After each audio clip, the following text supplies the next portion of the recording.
Tá bá fẹ́ máa highlight row tá à ń ṣiṣẹ́ sí, ẹ rí nǹkan tí mò ń ṣe. Pàápàá àwa tá à ń ṣiṣẹ́ pẹ̀lú data tó pọ̀, a dẹ̀ fẹ́ máa trace àwọn rows wa, a fẹ́ ṣàṣìṣe. Ẹ rí pé bí mo ṣe ń move ó ń highlight ẹ̀.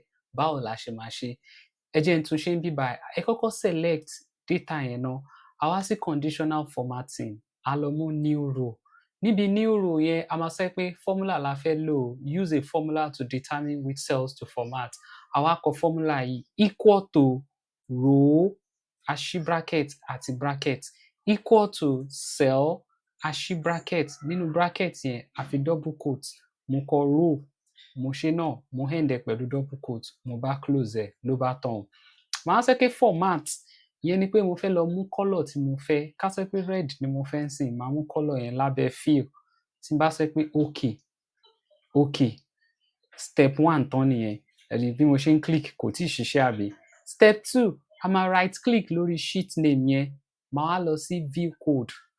Níbi view code yẹn, màá make sure pé ibí báyìí worksheet ló wà. Tó bá jẹ́ pé general làwa rí ńbẹ̀, ká gbé sí worksheet.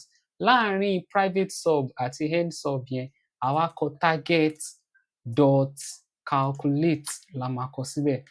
Tá bá ti kọ yẹn, mo close ẹ̀. Ẹ jẹ́ kí n wá ṣe é ńsìn. Ṣé ẹ rí pé ó ti ń bá wa highlight ẹ̀ bá ṣe ń move from one row to another.